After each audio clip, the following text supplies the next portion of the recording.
Ladies and gentlemen, welcome to the inaugural episode of Circle Squared. I am your host, Austin, and with me, as always, is Tyler, my dear friend, compatriot, and cohort, and we are here to bring you a reaction video to The First Dance, the second episode of AEW Rampage, coming live from Chi-Town, with a lot of speculation about who may be appearing on tonight's episode for an AEW contract signing. And after we watch the episode in full here, we will also be doing a reaction and synopsis summary, other words similar to that, at the end here, going over the match card, what we saw, what we liked, and all of that good stuff. Tyler, how you feeling tonight? I'm feeling very excited. I am so stoked to get this series started, and starting with, iconically enough, The First Dance. The First Dance. I will say I was a little surprised when we watched last week's episode. The premiere episode of Rampage last week, that it is only an hour-long show.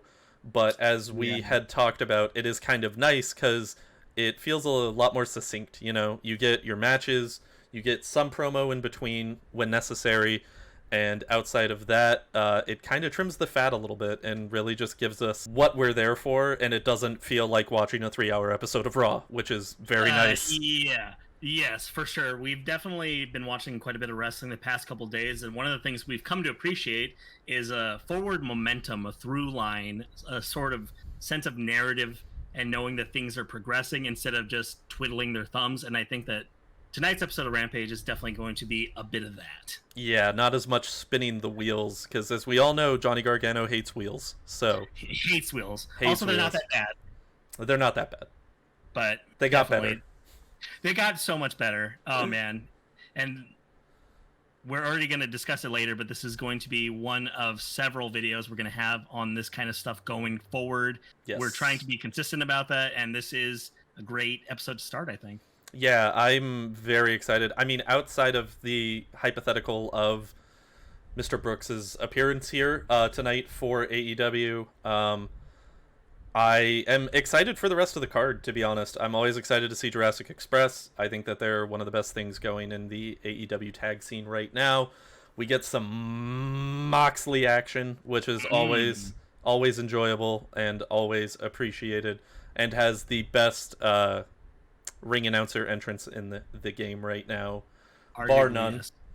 So I just, outside of everything else, we do have quite a good card to look forward to for the rest of the night to get us through. Now, I am interested. What do you think the chances are that we are also seeing one Bryan Danielson on the show tonight as well?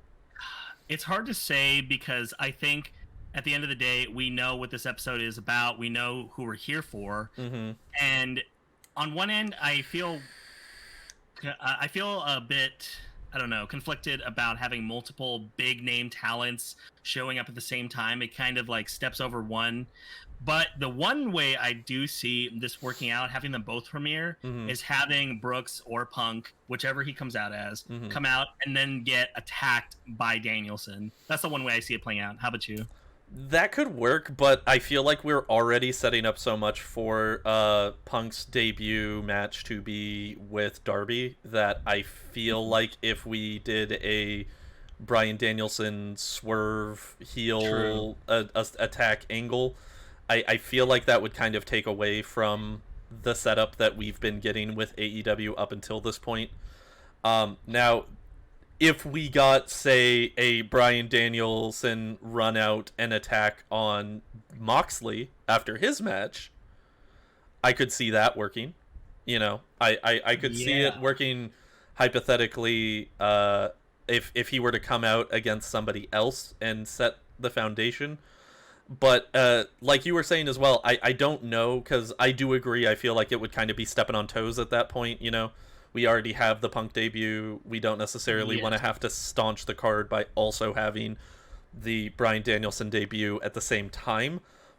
But AEW has been going out of their way to promote this show in particular as being one of the biggest shows that they will ever have. So I feel like we wouldn't necessarily be building it up with that much overall hype if we weren't also just gonna go 2 for 2, you know?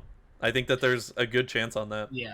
I see there's some merit in that, but at the same time, this kind of goes back to what we were saying earlier about it being only an hour long. Mm-hmm. And from looking at the card, it looks like we have 3 matches lined up for now. Mm-hmm. So if we also have to have that with, I would hate for it to be just like 5-minute segments with these guys. Yeah. But that being said, we can flush out, and Dynamite is not opposed to doing this, where they flush out the main storylines on Dynamite and then have just matches on Rampage. Right. Yeah, that's very true. We could see Dynamite start leaning in more towards a being like a builder type show for talent and feuds and all of that. So I could very much see that also coming to fruition here. Are you feeling nervous? I'm feeling nervous. I am feeling the weirdest type of nervous relief, you know? Yeah. It's one of those things where it's like CM Punk's return has been something I've been waiting for since 2014. You know? So it's like 7 years in the making of finally being able to just breathe again and know what we're doing, like. Well, and we established before that, like, you were watching at the tail end of his, like, run in WWE, and I watched him when he was in ECW, but I never got to see Prime Punk. So this is, like, a new beginning for a lot of people. Yeah, really CM Punk is, like, top 5 favorite wrestlers of all time for me, personally. So this is also, like, a weird catharsis of just getting to see him again and be excited about it. Like, honestly, I'm more excited about him showing up at AEW than I would be if he showed back up in WWE at this point. Because I'm excited to see what he can do with this roster, what freedoms they're going to give him in this brand, and not have to be shackled back to the WWE machine. And think about it this way, too. He's one of your top 5 wrestlers, and he's been in WWE and flourished in that environment. Yeah. So now, just having the breaks off, like, imagine what he can do. Yeah, for sure. It's Friday, and you know what that means as of last week. This crowd is hot. Oh, they know what they want. We know what we want. We know what we want. We know what they want. We all share similar interests, you might say. We all may or may not be fans of this here wrestling. Mark Henry, still on the fence about him for commentary, but you know what? Room to grow. You know what? Looking at him to grow. Makes me happy. Okay. He's got that charisma, man. Exactly. This crowd, dude. They know what they want. Oh.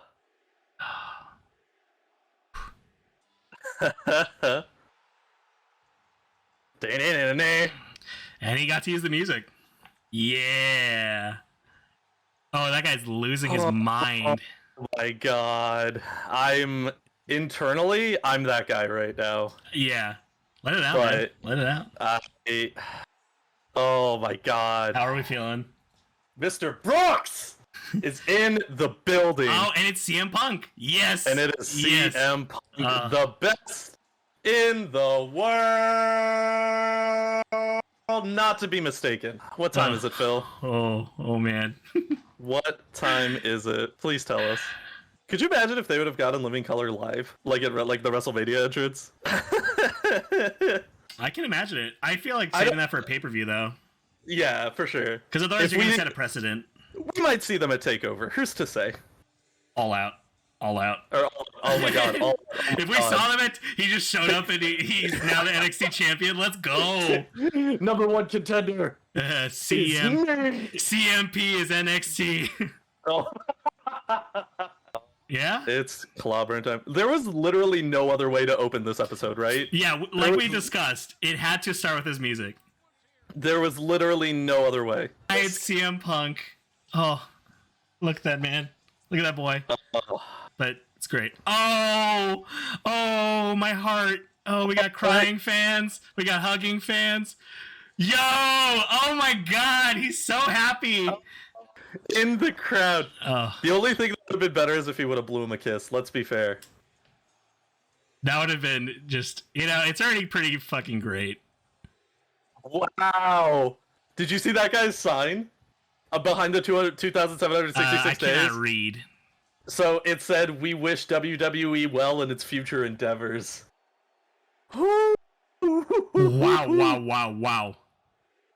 Okay, he knows these people. I mean, it seems way too personal, way too real for it to just be like. That's probably his mom. I'm gonna be honest. Ah. Or Probably. sister, mom or sister. I can't tell. Relative. That's always relative. safe. Relative. Let's go with relative. Mama Punk. Relative Mama Punk. Sister Punk. Sister Cousin Punk sounds like. All of those sound like great genres of music. I've dabbled in a little bit of Sister Punk. I got into it in the late '80s. Really started. Yeah, we all did. Oh man, this is the most real wrestling I've ever seen, and he's not even wrestling. I don't know, man. Edge Royal Rumble 2020 is That's some pretty really good. fucking real Yeah, but wrestling. he didn't dive into the crowd. That's fair. Like, this man That hasn't is even fair. said anything yet. Yep, that's an accurate way to describe it. Let's be fair. That is an accurate way to describe it. If I would have had a way to get to Chicago, I would have been in the nosebleeds and that would have been fine. I feel like Britt Baker in Britsburg. Looking good with the gray beard, too. He looks great.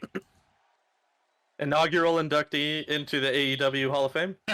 CM Punk gets in before the WWE. Maybe. I'm just saying. Loma kiss.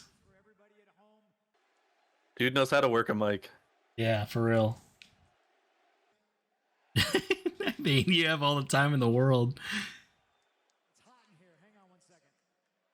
Oh shit. T-shirt reveal. Ooh. It's looking good. It looks really good. I was there.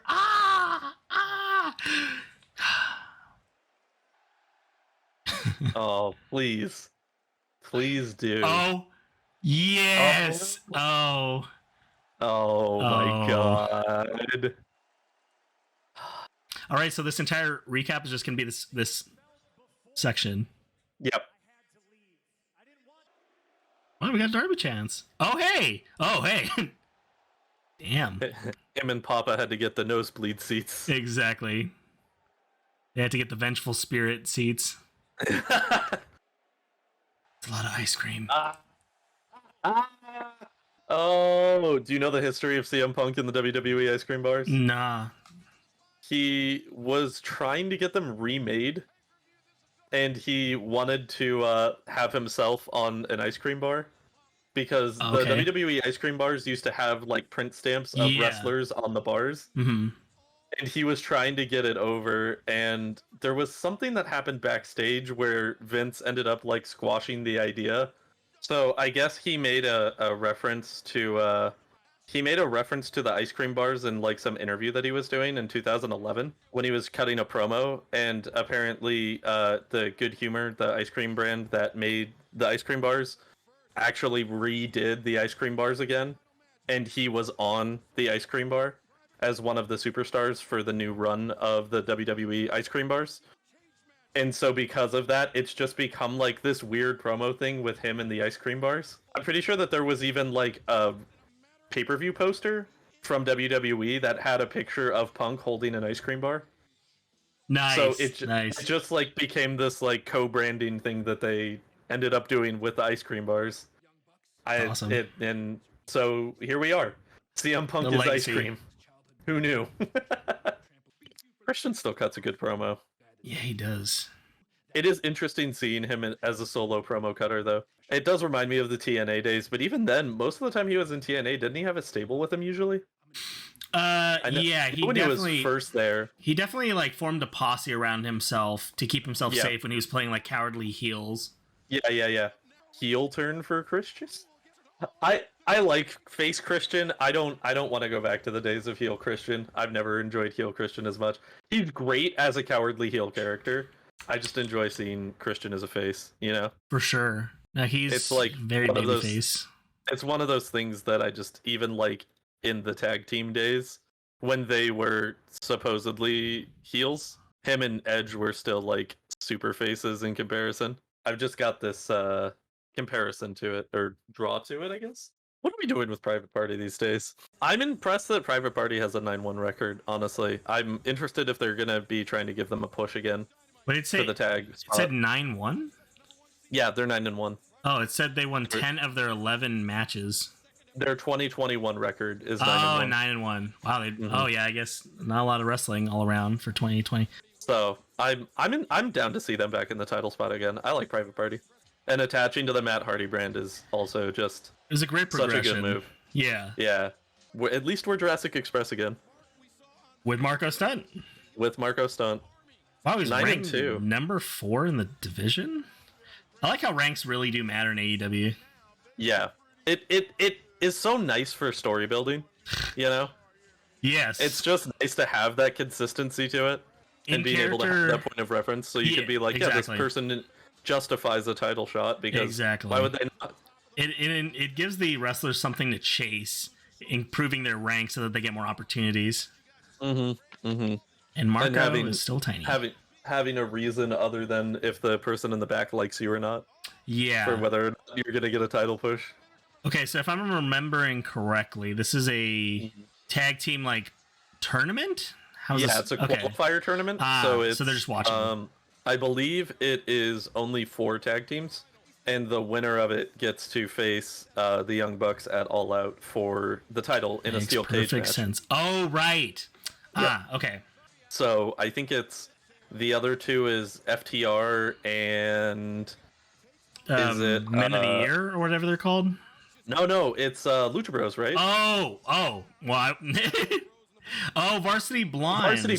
Varsity so Blondes and Lucha Bros. It's more Bros. than 4. How many teams was it? Or is it Varsity Blondes and Lucha Bros? Is the other 2? Yeah, I think that's the other 2. Well, wait. Let me see. It's kind of hard to tell between the brands. Like, it's the AEW Tag Championships. I can see them having, if we have September 5th, we have what? 2 more Dynamites? Yeah. 2 more Rampages? Yep. They could honestly have like I don't know if they're tags. gonna go. I don't know if they're gonna go into show specific titling just yet. With Rampage only being an hour, honestly, it kind of feels more like an extension to Dynamite. Yeah, essentially. Opposed to its own brand. So I don't know that we're gonna have like Rampage specific belts anytime soon. Not yet. I see Rampage as kind of like being dark, but with more consequences. I was gonna say something rude, and I stopped myself because I was gonna say dark, but people watch it. Yeah, but that's not true because both Dark and Elevation honestly get a lot of views. Yeah, I was gonna say just because we don't watch it doesn't mean no one watches it. Yeah. I know. Jungle Boy's really good. Jungle Boy's really good. Private Party have really good selling. Oh, too. Private Party have been great about that. I don't even know which member it is, but they have one of them that screams really well. And they're taking a fall. They have to do it. I know exactly what you're talking about. I need to look them up so I can find the proper names. Beat their ass. Heel tactics at their finest.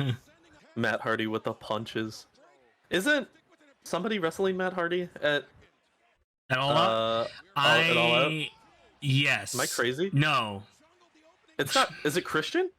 No, because he's Christian's versus Kenny. I'm pretty sure. Oh, yeah. That is at All Out. Yeah. For the Who is Matt Hardy? Am I crazy? Yeah, because that's the championship match. Yes. Oh man. Let me see. What's his name? Ooh. Felt really bad that I accidentally typed Jeff out of habit. Okay, so it's looking like there isn't a match for him just yet. Okay. From the announced matches. I mean, like you said, we still got 2 weeks. So yes. Yeah. Such a great big man with Luchasaurus, too. Dude, for real. And he looks great. Those tassels just really add to the dino. It makes him more aerodynamic, I'm pretty sure. Absolutely. And hopefully they do the same finisher. So we can figure out what the name is, because we were talking about we don't know the exact name. Oh. Uh-oh. Oh no. Top rope takedown? Oh dude. Blockbuster of sorts. Oh! Wow. Jeez. Ooh. Fantastic. He really trusted his partner to get him out of there. You know, I will say Luchasaurus is not the most candid of wrestlers when it comes to calling spots and the like, No. but it never feels like a detriment, you know? Yeah. It's like you watch that back again and you see him like Yeah. Jungle Boy off the shoulders, but it's so good. And I even heard him say something about a spot, but still looks great. Oh my god. That was not, that was not Wrestling's as hard, aligned okay. as it could have been, Yeah. Yeah. It's so hard. Honestly, so much air off that off that springboard. Jesus. Yeah. And it was a shooting star. Beautiful. And it was like he could have landed way worse. I've noticed that it feels like with the shooting star, people generally hit on the side and not on front like you would with a moonsault as much. I'm wondering if that's just part of it. Not generally, but I think that what it does do is it does help to cushion the landing a little. Mm-hmm. Okay. Okay. Oh, the big boot. Ooh, the heel kick is so good. So beautiful. There are people in the crowd with masks that have like faces on them, and it's a little off-putting. No! You heard that little boy. What is? That is a jungle booty. That, it's a jungle full moon in the booty. jungle. Yeah. What if we get Marco Stunt and Matt Hardy at All Out? That is honestly one of the weirdest matchups, I gotta say. But it'll give them something to do. You could make magic. It's the team up you never expected, and then stars from Meltzer. Next thing we know, dude, for real. Oh, counter for the gin and juice. Oh, big boot. Okay, here it comes. Back suplex, powerbomb. Did they just call it the Jurassic Express? I hope not, but that's definitely. Maybe he was saying that they're just gonna win. I mean, it's no Viking Experience. But what is? Things yes, exactly. Yes. I need someone to cut out the guy that was just going. I'm excited to see it as a cage match. Honestly. Oh, for sure. That's gonna be fantastic. I don't know if I've ever seen the Bucks in a cage match. I know for sure I haven't. Any of the other stuff I've watched with them, I just don't know. Don Callis wears a pink suit like few men are brave enough to. Yeah. That man is a salmon. That man is a salmon. An angry, pissed off salmon. Kenny's mutton chops get as much airtime as possible, please. I hate them. You give the people what they want. He's such a heel. So before you started watching AEW, when we started watching it more regularly, have you seen Jade Cargill before? No. She's really good, honestly. This is gonna sound rude, but she is what I always hoped they would have with Dana Brooke. Muscular, kind of, Amazon-esque woman wrestler that's competent. Dana Brooke is competent. How dare you? Yes, I know, but I'm saying like how they book her. Yes, yes. But she has like the push behind her. I really enjoy what they do with Jade Cargill. She's really well set up for AEW, and so far they've handled her booking fantastically. So, and she has a manager. Mm-hmm. Dang. I think one of the things we were talking about with WWE that I have started to notice with AEW to a positive effect, which is the presence of valets and managers in AEW. Most of the main and high card wrestlers I've noticed with AEW have somebody. That's true. That is true. Because Darby has Sting. We have the whole Inner Circle and Pinnacle. We have Cody with Arn, Andrade with his manager. So it's like if they're not part of like a faction or a tag team, most of them it seems like have valets and managers, which is great. Yeah, because I always enjoy getting to see the chemistry that we get born out of that type of relationship and how they get to interact with each other, and gives the not in-ring personality things to do. Yes. Generally beneficially. Oh, we got a jobber entrance Oh during the boy, commercial did break. we! Okay, Yes, that's fine. You know what? Miss Hey, Hogan. You know, we spent a half hour on Punk, man. We gotta. yeah, we gotta wrap things up. yeah, exactly. It's almost time to go to sleep. We still got another match after this, man. You know, like we got Do we things to do. really? Yeah, Moxley. Oh my God, Moxie and Garcia. That's right. So I don't know if I would expect this to be a long match, but they've been building up both of them, honestly. So I feel like I barely saw Hogan in that promo, but I'll take your word for it. no, I don't mean in the promo. Oh, I just mean in the sense of her presence on the roster. She's been having a lot of good matches, and they've been Jade? doing a lot to push her. No, Hogan. oh, Hogan. Oh, okay. They both look great too. I love the attire. I love spots like this. Woo! Jaded. Yep. That's a great. sure. That was Yeah. about what I expected for Yep. that match. Yep. Mhm. Yep. You gotta put them out strong. It's fair. I'm excited to see what they're gonna do with Jade Cargill going forward. Yeah. She looks fantastic. She definitely has the whole. She's it.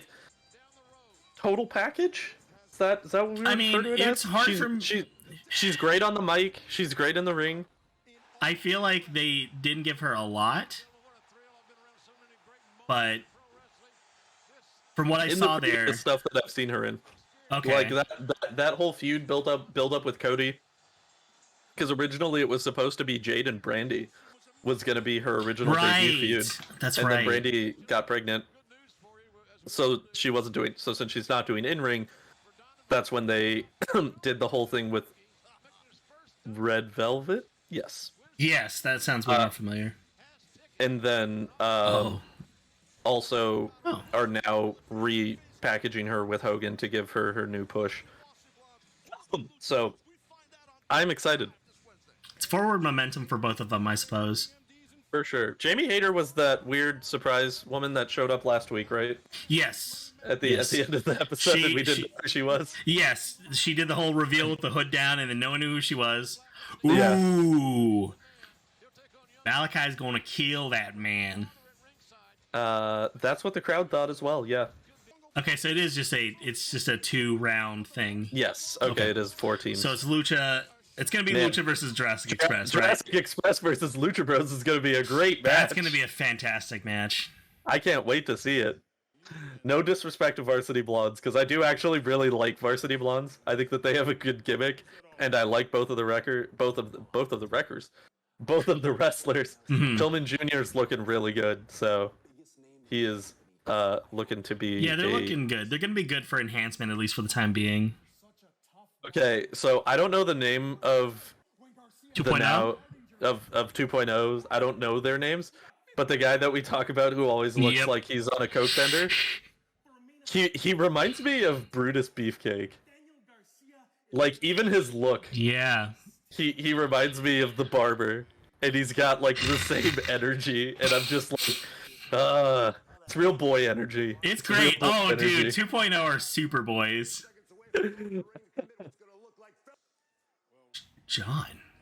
John, relax, man. He's pumped, man. He's a loose is. cannon. He's a wild thing, some would say. And they will, and they do. And they will, and they do. I was And actually, how? and how? And that was one of the most like. He literally takes his earpiece out. Otherwise, he wouldn't have known when to turn around. Like, John, you don't gotta peel back the curtain that much. It's fine. That's fine. It's fine. It's super okay. John, as always, is a great promo. Moxley has what I like to call the best ramble promos. Yeah. He says a lot, but does. he also doesn't at the same time. I'm interested to see how soon it'll be before they push Moxley back to the upper card scene. Because, to be honest, I kind of like Moxley in the position they have him in right now. I feel like he's kind of a main event enhancer right now. Yes. And I'm okay with it because it also means that I get to see Moxley do more matches with not championship stakes on the line all the time. Yeah. And he's the kind of worker where I would rather see him more often, you know? I Yes. would rather see him wrestling more often and get to see his matches with other people and how he interacts with other people on the Yeah. roster, and not necessarily have to just have it be the top card wrestlers every time with the highest stakes. Yeah. So I'm really happy with where they have Moxley right now. John has a lot of credibility as it is as an upper mid carder, and he's been the champion already. So at this point, anyone he fights, it's better for them. You know, it builds them up, and he's a great worker too. He's had multiple championship defenses with AEW too, because he's had the AEW championship and the New Japan belt. He's defended both of them on the show. Yes. So, you know, one pretty shitty finale to barbed wire deathmatch aside, it's been pretty much all aces with Mox on the AEW card. So he just spit on that guy's shirt. Well, I made a face earlier because someone like reached out a hand, and I think he was throwing his cup, but it made it look like he punched the guy's arm. Yeah. And he stole somebody's beer. That's about right. Yeah, as to be expected. Man, if there's anything I'm noticing consistency when it comes to Rampage, they are not shy about the jobber entrances. No. Not at all. Again. Yes, again. And we did have the guy, the man. We're working a tight ship here. Yes, sir. So, as to be expected. It works, yeah. Mm-hmm. Is Garcia a new hire for AEW? Or has he been around for a while? He's been around as long as 2.0 has. Did they get hired at the same time? They've been paired together this entire time. Okay. Yeah. Okay. So they are about a little under like 2 months. Okay. I was gonna say, I don't think I've ever seen Garcia in a match before and was about to feel bad if he'd like actually been like a day oneer with AEW. I mean, and honestly, I was like, oh no, his ring presence. So he might have been. I don't think so, but he might have been. But in any case, he's gotten more TV time with 2.0. Yeah, for sure. And again, putting him in a rivalry with Mox, nothing but enhancing for him. Exactly. And so far, I feel like every match we've had with 2.0 has been really interesting and very entertaining. We really need to get their names right because these guys are working their asses off, but they've been quality for sure. I was sad because when I was catching up on NXT was right. It was like the 2 or 3 shows right before they got released. And watching their backstage vignettes with NXT, knowing that they were about to be released in real time was so sad because their backstage vignettes were awesome. They were great. Yeah, Rise was fantastic. Yep, they have a fantastic personality and presence to them, so super stoked. As if we needed more of the AEW tag team roster to get stacked, then we got this gift as well. I honestly think, if anything, we've talked about how at least WWE is kind of lacking when it comes to tag team consistency because we're getting the same couple of matches the last couple of months. But as it stands right now, I feel like we could get a high variety of tag team matchups, and I won't get bored with it because they're all really solid. Yeah, it's like we've talked about too. Like every episode of Dynamite now starts with the tag match. Yeah, because it's the hot match. Mm-hmm.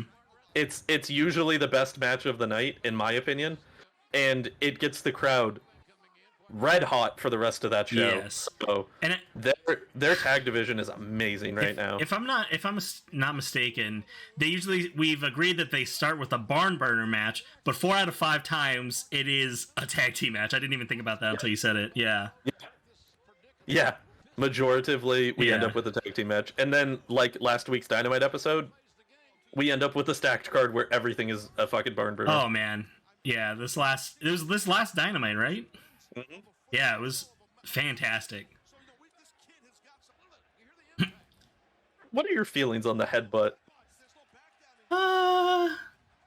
It is super okay. It is. It is very much. Every time I see it, I'm like, yes, I see. Oh, an X-plex. Yeah, every time I see it, I see them cover their head. The best headbutt in the game is Drew McIntyre because his is very quick. He knows how to hit his hand in a way that makes it sound like he's shooting them in the head with his head. You know, but That's fair. I That's think fair. they're okay. How about you? Not a fan. Yeah. Not a fan of the headbutt. No. I've always found it to be Pretty campy. Pretty campy. Yeah.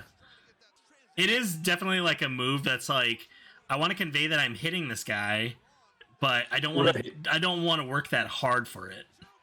All right. When was the last time we saw Moxley with a submission win?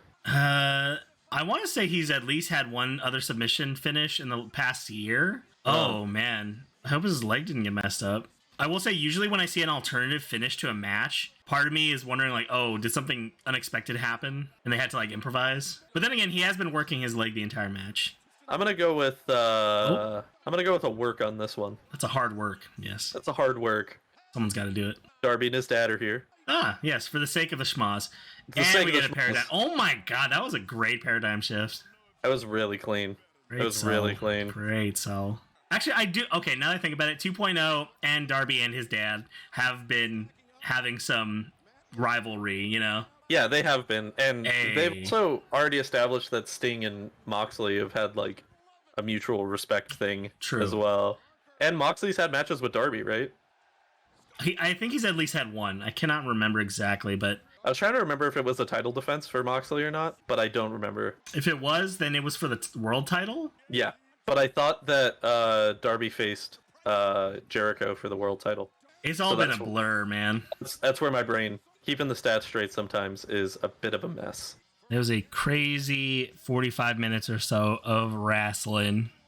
Yeah, it's again started exactly the way that it had to. Mm-hmm. Like there was no alternative to that. There was only one way that episode was gonna start with the momentum and maintain the momentum that they wanted for that show for the night, and they got it. So starting off, we had the debut, as they say, of one CM Punk. Thoughts? You already know. Yeah. I mean, yeah. It's just like 7 years, man. 7 years. Mm-hmm.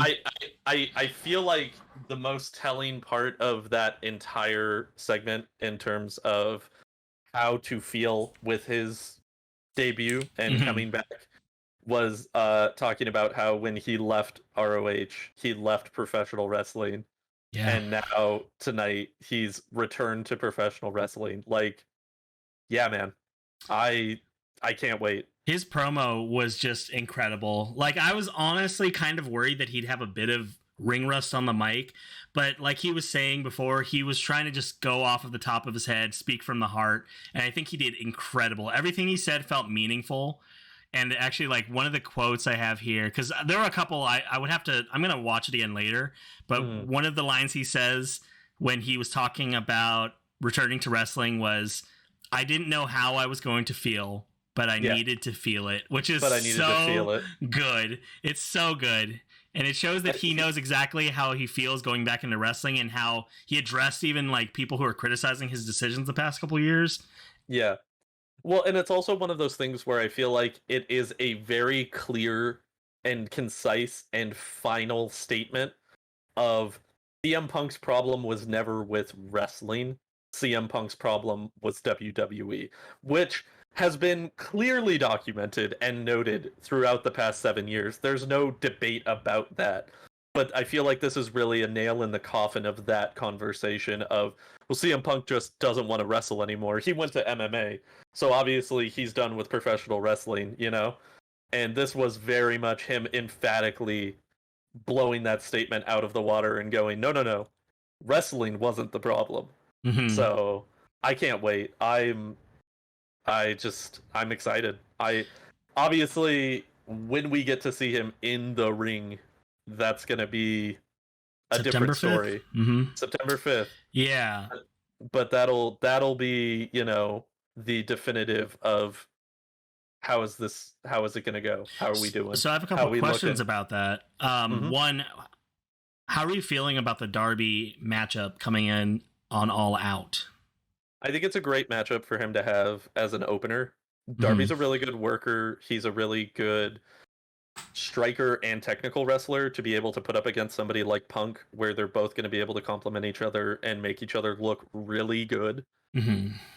And Darby has credibility within the standings of AEW, so if Punk loses clean to Darby at All Out, it's Whoa. not going to hurt him. It's not going to hurt Punk's credibility at all because it's to Darby, who's he's the mankind of AEW. You know, That's fair. like, Yeah, he is the adopted champion of that company. So I think either way it's gonna be great, and Punk's gonna come out looking great either way, as is Darby. But I I think it also makes sense because Darby's not in the position for any major titles right now, so it's not like Punk's coming back and is immediately getting top spot title contention treatment. Yeah. So Which we had talked about of how I don't think Punk would ever want to take that, where he shows up and is immediately in a match against Kenny for the championship at, All Out, fuck whatever else we had booked and planned. yeah, So I think that that's another thing that helps and benefits him going with Darby, is that it's somebody who's not in a title spot, it's somebody who has credibility, and it's somebody that he's going to work great inside of the ring. And also getting to watch their back and forth promos these next 2 weeks, so good. It's going to be so good. it's gonna be great. And Yeah. I would say that I am also excited for that matchup because I think that while Darby is a competent wrestler, I've never seen him as like the flashiest. His whole thing is that he gets beat up a lot and he gets back up, like Punk was saying in his promo. And I think if nothing else, Punk is going to be able to throw him around and still have a credible like back and forth to where they're both going to come out of this looking strong, if nothing else. But you brought up something earlier, which was talking about his role in the company, and that's actually my follow-up question, which is like, what role do you think in the next couple months, next couple pay-per-views, what role do you see Punk playing in the company? I mean, I'm from what he was saying during the promo, it sounds like he's gonna be a full timer, which is what I'm hoping for. Right. I would love to see Punk as a full timer. Right. Get to see him on Dynamite, get to see him on Rampage, get to see him at pay-per-views. So it doesn't sound like he's gonna be coming back and just being like a top, like a money match wrestler where he's just gonna show up and go, I'm gonna be at the pay-per-view. Come see me and whoever I'm gonna wrestle because that's the marquee. Like, it feels like he's wanting to blend himself into the ecosystem of AEW and just be part of the roster and not necessarily have to be CM exalted. Punk, yeah, part of the wrestling legend CM Punk and friends. Yeah, right, exactly. Punk and pals. Yeah, Punk and pals. I'm pretty sure that was the original name idea for Nexus, but then they decided to go with Nexus. It sounded a little too friendly, a little too Saturday morning cartoon. So from what I'm getting of what you're saying, you see him as more of someone who's not trying to exceed the roster. He's trying to, like you said really well, like blend in with the roster. So do you see him as more of like, do you see him going for titles right away, or do you see him like going for more of enhancing and building up other people? I think it's going to be an enhancement, mostly because I think it's going to be, that's like we were talking about earlier, one of the strengths of AEW is the record matters. Yes. So I think that another thing is that we're going to get to see Punk in matches with people that he wants to wrestle. Certainly.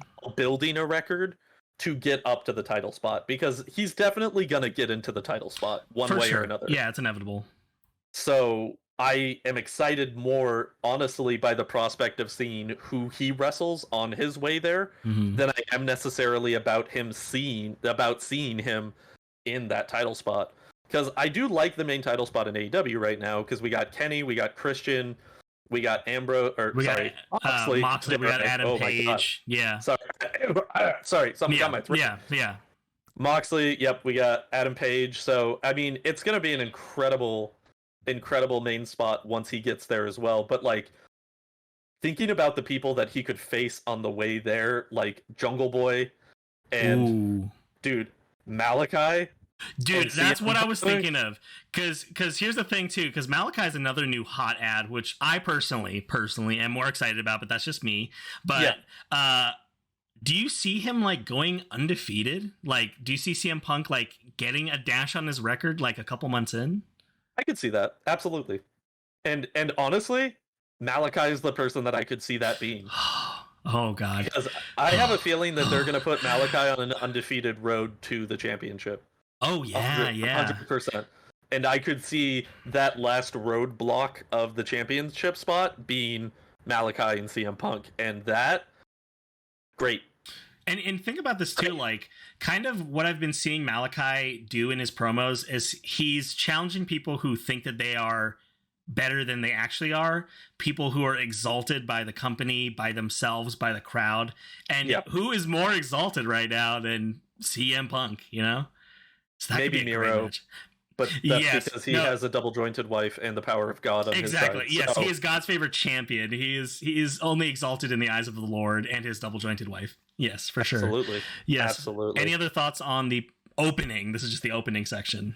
I mean, let's be fair. The opening section is the show. No, for sure. For sure. This was the show. I just want to be fair because there are other matches on the card. Yeah, no, for sure. Yeah, I mean that's pretty much it, honestly, on that. Like I'm excited to just see Punk again. I would like to go on a bit of a hypothetical here, if you will, for me. Go for it. Dream booking scenario. Okay. And I'm probably gonna, as a warning for anybody watching this will probably be a frequent occurrence because my mind likes to go through fantasy booking scenarios and then talk about them. So, dream booking. CM Punk starts to go on a bit of a hot streak, gets really good, gets some wins under his belt. We've already seen that AEW has a working relationship with New Japan. Oh, okay. CM Punk goes to New Japan at the same time that Jay White leaves Bullet Club. Kenta poses himself as the new person to take over as leader of Bullet Club because he's been one of the most decorated champions for them outside of Jay White since he's joined. CM Punk poses himself as a possibility. Battle of the GTSs.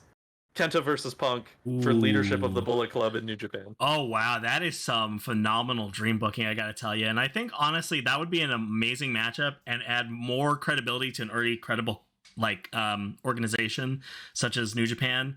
And, oh, man, that would... See, I don't even know what to say about that because that's just so awesome. That's such a cool... Tony Khan, we need you to pry open that forbidden door, baby.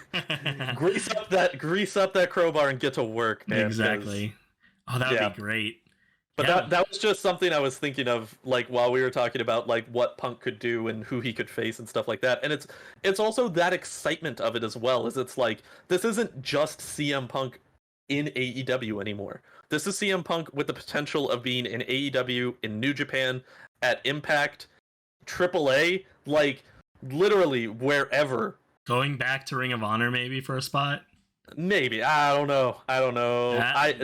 It would be amazing. He would blow that place up if he showed up for sure. Your main point is that the potential is there, and now that he's not in WWE, he can be in all these promotions. Yeah. It's no longer the dream match of having to be like, man, if only, when he was with WWE and Kenny Omega first started his rise, and you were like, man, if only we could ever see Kenny versus Punk, but Kenny's definitely not getting signed to WWE, so that's not going to happen. Now it's more like, could you imagine CM Punk versus Okada? Maybe Wrestle Kingdom. Yeah. It's now... The hypothetical possibilities are endless. Yes, more so than they've ever been. There's never been a better time to be a CM Punk fan than August 20th, 2021. I would argue that like now is a fantastic time to just be a wrestling fan. Like I saw on Twitter someone was like, regardless of what might happen, but definitely was in parentheses. They were like, it's a great time to see wrestling fans be excited about something again, which I think is overall like just a good sign for the business as a whole. AEW has done nothing if not made it a great time to be a wrestling fan. Like, for sure. That they've breathed life into what fucking we've had to deal with WWE for the past 7+ years since Punk left, pretty much, of just, this is the only game in town, baby, unless you're gonna watch New Japan or Impact during the worst years of Impact at the same time. So it was just like, do we watch C tier WWE or do we watch D tier Impact? And now, since we've started watching Impact recently, I would say that Impact is at least as good, if not slightly higher than, just because of my interest in the roster of Impact more at this moment than with main card WWE, of quality. And then we have AEW and New Japan just sitting right there at the top, comfy, just exactly where they need to be. So it, like you said, it's never been a better time to be a wrestling fan, because you no longer only have to be a WWE fan. For sure, for sure.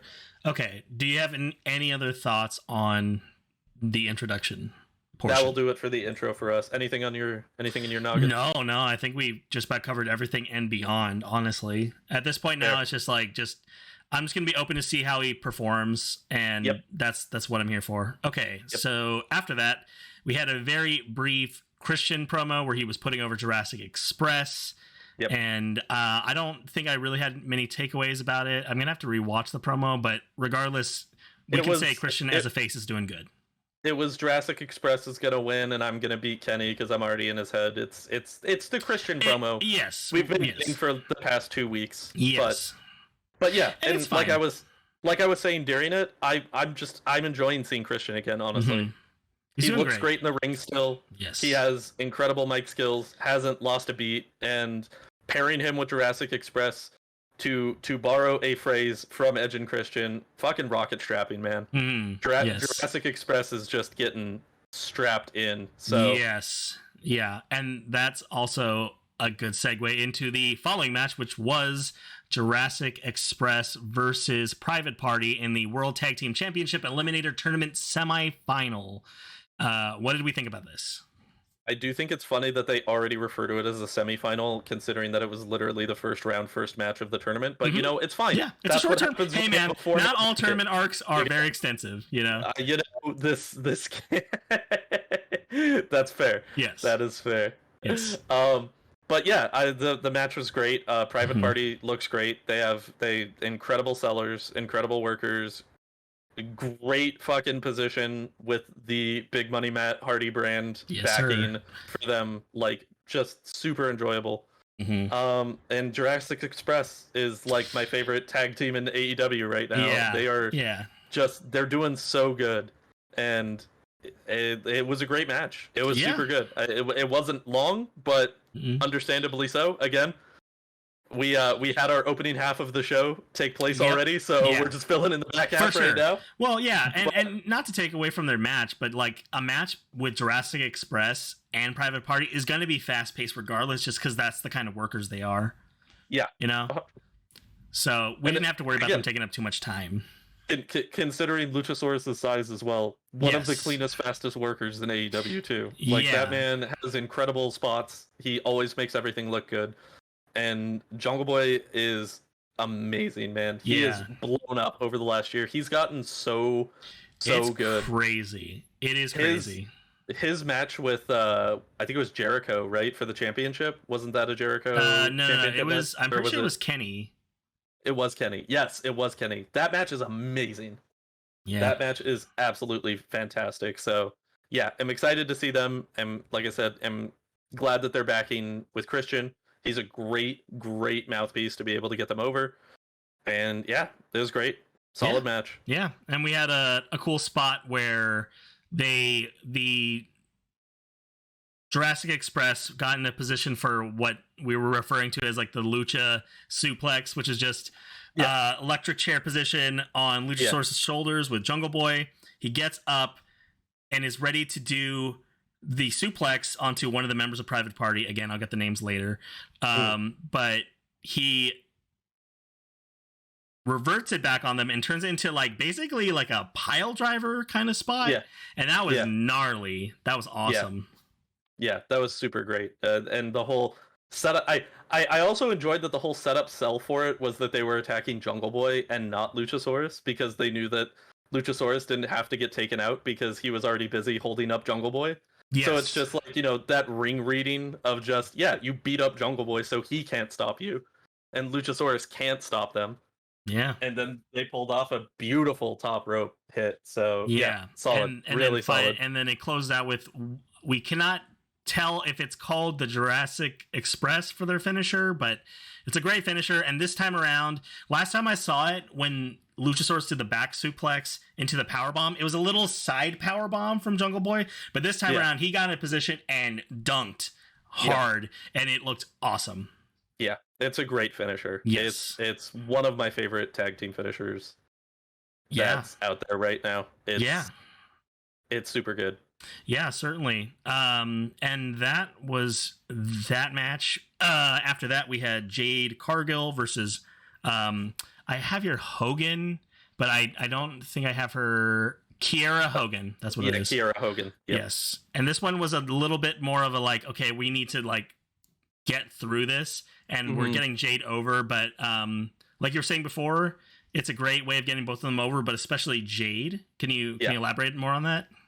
Yeah, so with Jade, they introduced Jade originally in the Cody feud. It was supposed to be her and Brandy feuding back when they still had the Nightmare Family faction.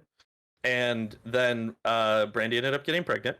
And so they instead pivoted to Red Velvet as Cody's partner, and was kind of her debut as well.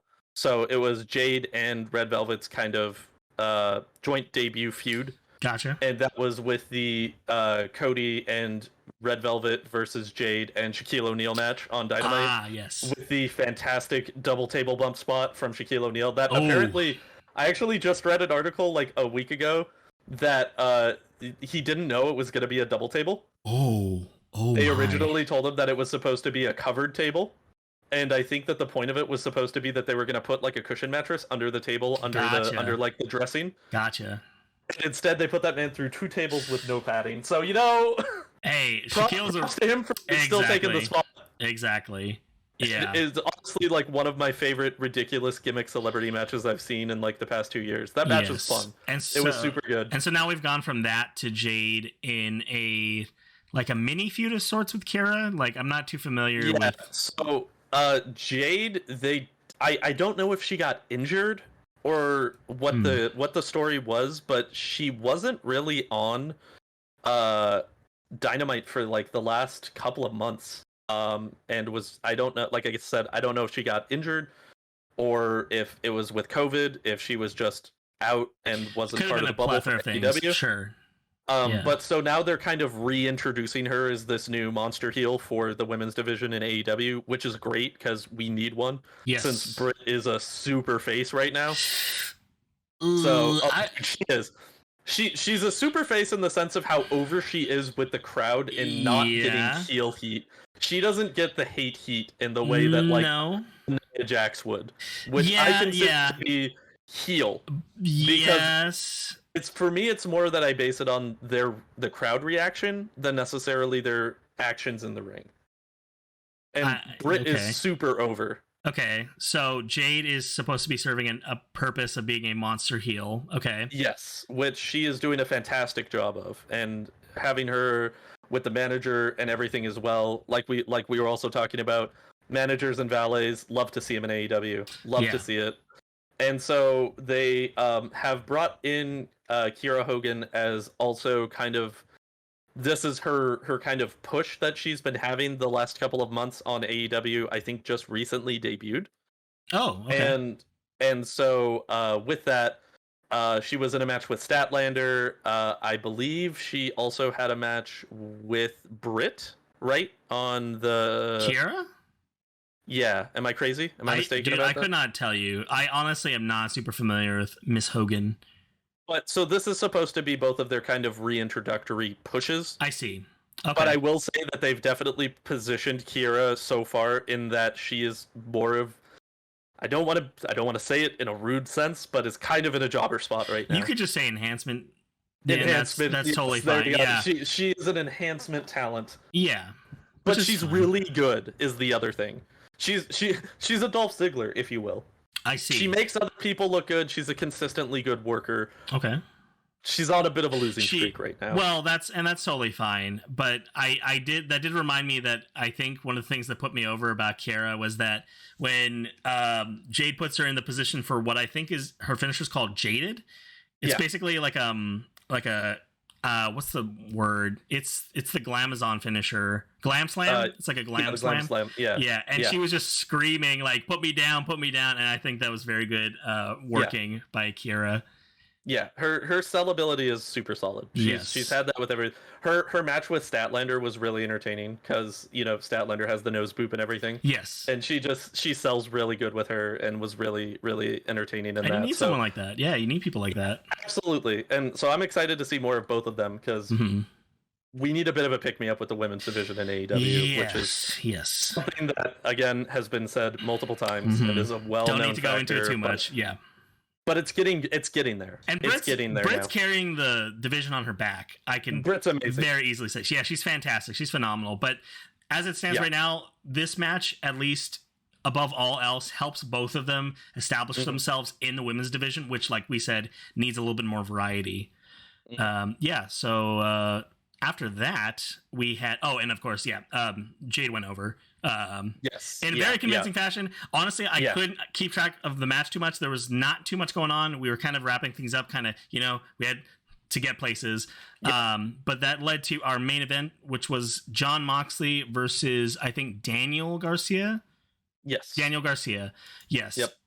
With John's mini faction of being with Eddie Kingston, and Garcia was accompanied by 2.0, which are Everrise.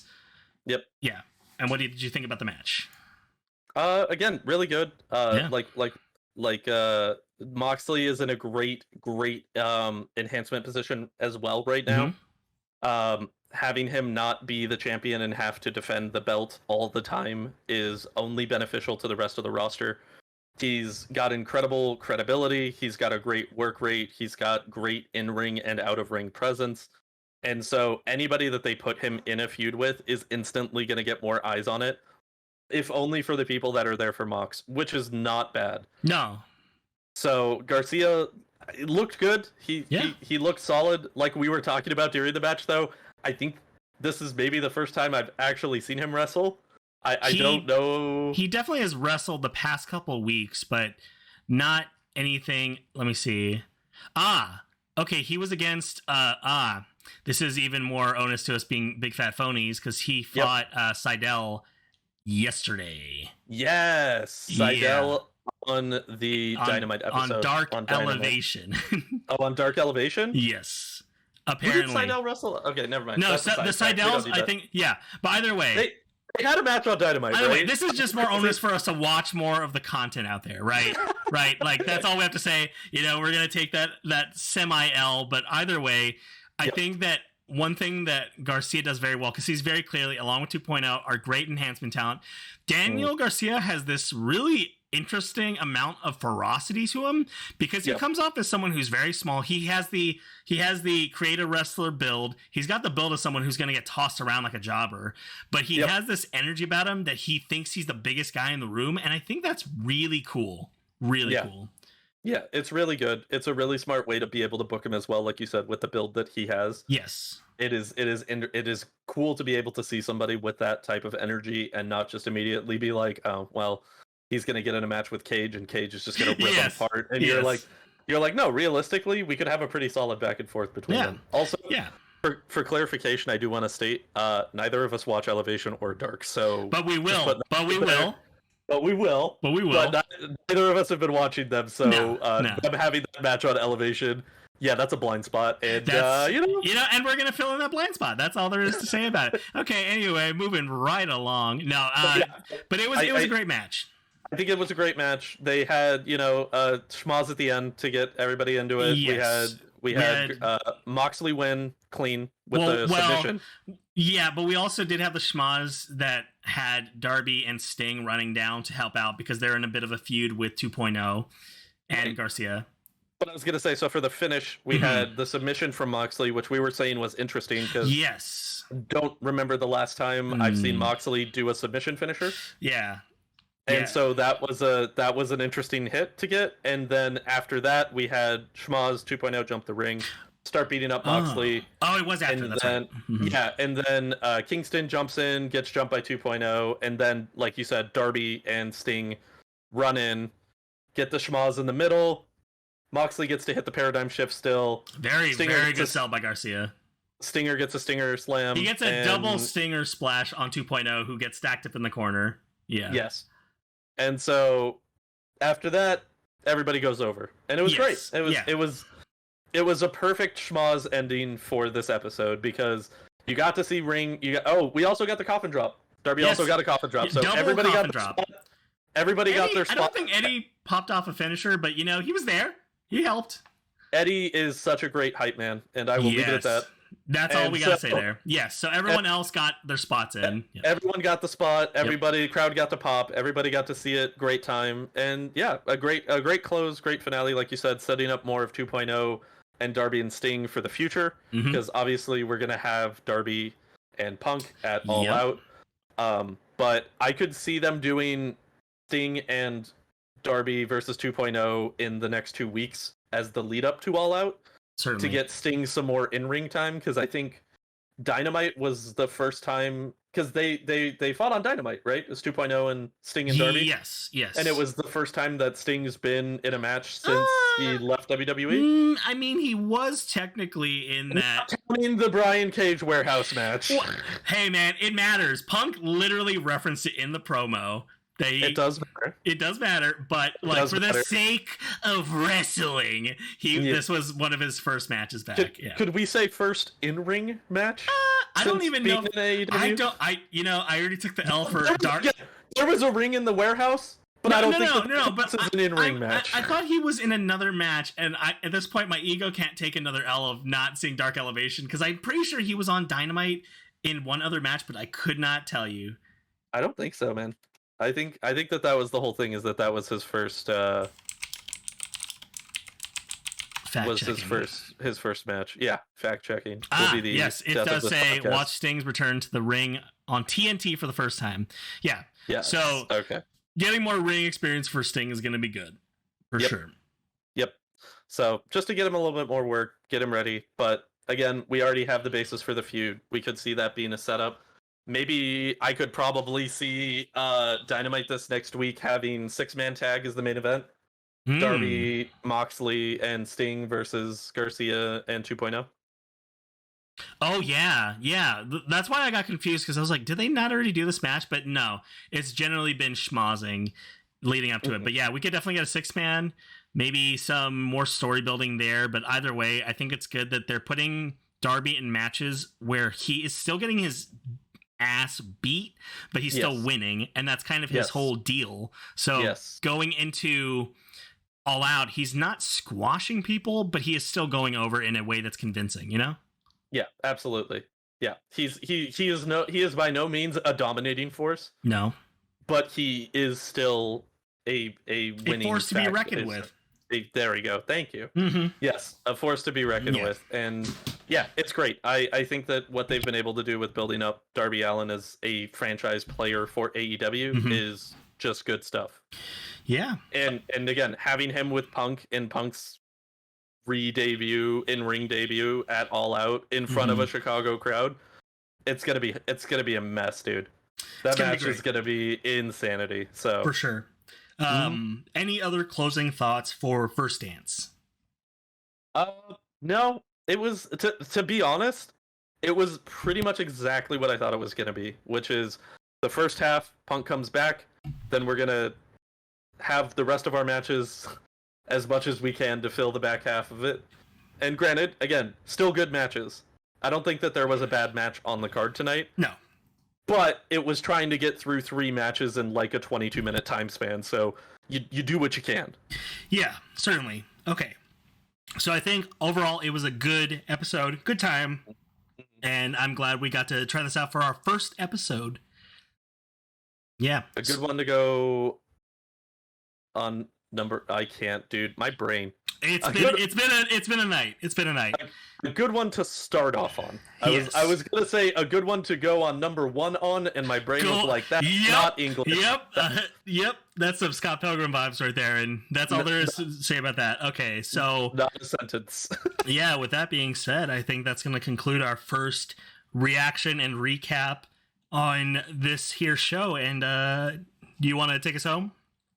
Yeah, so this will be uploaded on the Press Up to Jump YouTube page, which will have hopefully more content coming to you soon. We are also planning on doing not a reaction, but a recap episode Review. for SummerSlam and TakeOver coming up this next weekend for WWE as well. So look forward to those coming out at the same time. During the week, generally, you can also catch me at Twitch TV /AustinCSY. It's AustinCSY, as well as Press Up to Jump on most social medias. Tyler, my friend, where can the people see you? You guys can see me on twitch.tv Captain Cozy, CaptainCozy, whenever I do get back into streaming. And same thing for social media. But yeah, we're going to try and kick this content out and get more coming. And I'm going to try and make it so that this is like the next day after the thing or the same night. I'll see how that goes. But I'm definitely going to put my heart and soul into it. So with that being said, thank you guys very much for watching, and we'll see you for the next show. Absolutely. Thank you for watching and hanging out with us, and we will catch you guys next time. Bye-bye.